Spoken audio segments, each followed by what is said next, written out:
स्त्रीकूटिति विश्रुतः क्षीरोदेनावृतः श्रीमान योजनानाम मुच्यतः। कहते हैं कि क्षीर सागर में एक त्रिकूट नाम का पर्वत है और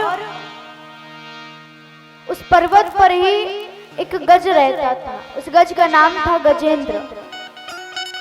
महाराज कहते एक गज के अंदर 10,000 हाथियों की शक्ति थी, उसी को गजेंद्र कहा गया। महाराज जब वह चलता था तो ऐसा लगता पूरी पृथ्वी डोल रही हो, इतना विशालकाय थे।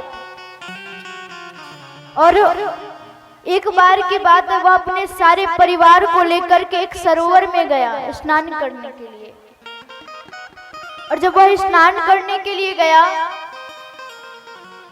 तो सभी स्नान कर रहे थे बच्चे, और वो जो गजेंद्र था आपस में क्रीड़ा कर रहे थे। कभी वह गजेंद्र पानी अपने सूंड में भरता और अपने बच्चों के ऊपर फेंकता, तो कभी उनके बच्चे अपने सूंड में पानी भर करके अपने पिता के ऊपर फेंकते। ऐसा ही चलता रहा। महाराज उस जल में जब क्रीड़ा कर रहे थे तो उसी जल में एक ग्राह रहता था मगर। बच्चे स्नान करके बाहर आ गए और वह गजेंद्र अभी जल में क्रीड़ा ही कर रहा था। तुरंत वह ग्राह जाकर के उस गजेंद्र का पांव पकड़ लेता है। महाराज जब पांव पकड़ता तो पहले तो गजेंद्र को लगा कि कोई छोटा मोटा जीव जंतु होगा। महाराज उसने ध्यान नहीं दिया और क्रीड़ा करते रहा।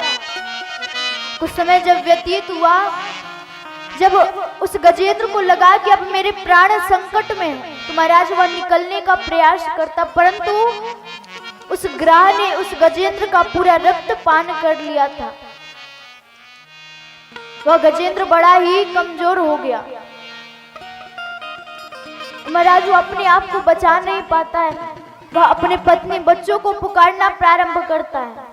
बच्चे तो पहले डर जाते हैं, लेकिन पहले माँ ने देखा तो और जाकर के सूंड पकड़ के बाहर निकालने का प्रयास करते हैं, तो बच्चे भी जाते हैं।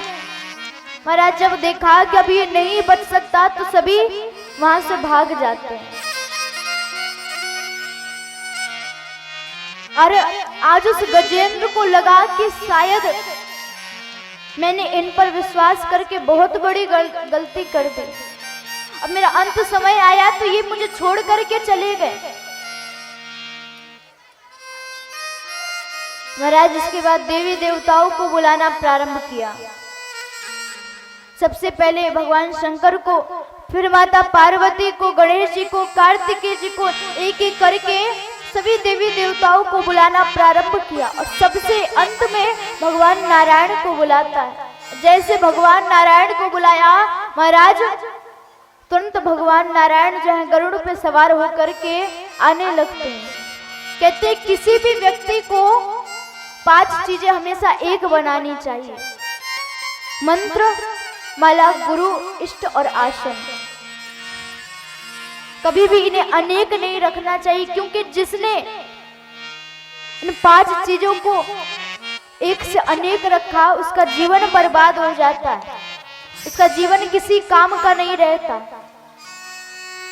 अगर वो गज पहले ही भगवान नारायण को पुकारता तो पहले भगवान नारायण आते। ये क्या होता है कि जब वह एक देवी देवताओं को बुलाता तो एक आते हैं, और एक अभी आ ही रहे होते हैं, रास्ते में होते, तब तक दूसरे को बुला लेता है। तो रुक जाते हैं कि अब दूसरा जा रहा। जब दूसरा आधे रास्ते पे पहुंचता है तो तीसरे को बुला लेता है। इसीलिए कभी भी मंत्र, माला, गुरु, इष्ट, आसन, इन 5 चीजों को एक ही बनाना चाहिए। आज भगवान इतनी जल्दबाजी में है कि उनके हाथ से कमल उस सरोवर में गिर गया। तुरंत उस गजेंद्र ने उस कमल को अपने सूंड में उठाया और ऊपर उठा लिया, और इसी प्रकार भगवान का स्वागत किया। और भगवान जब आते हैं